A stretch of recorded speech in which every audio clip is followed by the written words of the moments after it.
श्रीमद् भागवत गीता अध्याय 2 सांख्य योग। जय श्री कृष्णा। भागवत गीता में श्री कृष्ण कहते हैं कि जिस प्रकार दुष्टों की सेना का दलन करने के लिए एक बड़ी सेना की आवश्यकता होती है, उसी प्रकार इंद्रियों की बलिष्ठ शक्ति का दमन भी उन्हें प्रभु की भक्ति में लगाकर किया जा सकता है। श्री कृष्ण कहते हैं कि संसार में 2 प्रकार के लोग रहते हैं। एक वे जो अपनी इंद्रियों की तृप्ति के लिए कार्य करते हैं और सदा इसी में जीवन बिता देते हैं, और दूसरे वे जो अपने अंदर का साक्षात्कार करके अपने आप को भगवान को समर्पित कर देते हैं। श्री कृष्ण कहते हैं कि जो सामान्य मनुष्य के लिए जागने का समय होता है, वह मुनि के लिए रात होती है, और जब सामान्य मनुष्य के लिए रात होती है, वह मुनि के लिए जागने का समय होता है।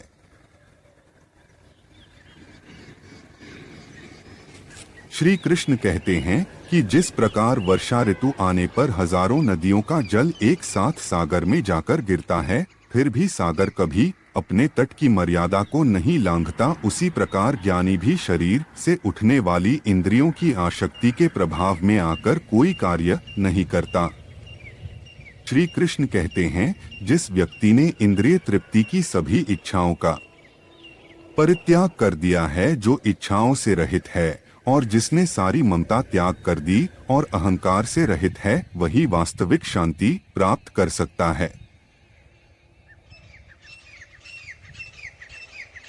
श्री कृष्ण कहते हैं, यह आध्यात्मिक तथा ईश्वरीय जीवन का पथ है, जिसे प्राप्त करके मनुष्य मोहित नहीं होता। यदि कोई जीवन के अंतिम समय में भी इस तरह स्थित हो तो वह भगवत धाम में प्रवेश कर सकता है। श्री कृष्ण कहते हैं, जो पुरुष समुद्र में निरंतर प्रवेश करते रहने वाली नदियों के समान इच्छाओं के प्रवाह से विचलित नहीं होता और जो सदा स्थिर रहता है, वही शांति प्राप्त कर सकता है। वह नहीं जो ऐसी इच्छाओं को तुष्ट करने की चेष्टा करता रहता हो। श्री कृष्ण कहते हैं, जिस पुरुष की इंद्रियां अपने अपने विषयों से सब प्रकार विरक्त होकर उसके वश में है, उसी की बुद्धि निःसंदेह स्थिर है।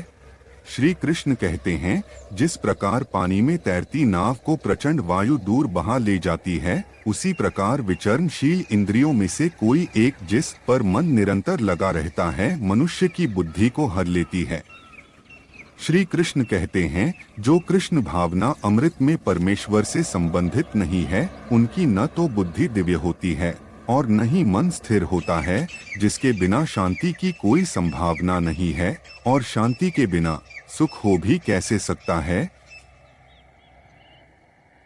श्री कृष्ण कहते हैं, क्रोध से पूर्ण मोह उत्पन्न होता है और मोह से स्मरण शक्ति भ्रमित हो जाती है। जब स्मरण शक्ति भ्रमित हो जाती है, तब बुद्धि नष्ट हो जाती है। जब बुद्धि नष्ट हो जाती है, तब मनुष्य भय कोप में पुनः गिर जाता है। श्री कृष्ण कहते हैं, इंद्रियों का चिंतन करते हुए मनुष्य की उनमें आसक्ति हो जाती है, और ऐसी आसक्ति से काम उत्पन्न होता है, और फिर काम से क्रोध प्रकट होता है, जो इंद्रियों को पूर्णतः वश में रखते हुए इंद्रिय संयमन करता है और अपनी चेतना को मुझ में स्थिर कर देता है, वह मनुष्य स्थिर बुद्धि कहलाता है। दोस्तों, ये कहानी आपको कैसी लगी कमेंट करना, और वीडियो को लाइक करके चैनल को सब्सक्राइब कर ले। तो मिलते हैं किसी अगली कहानी में, तब तक के लिए जय श्री राम।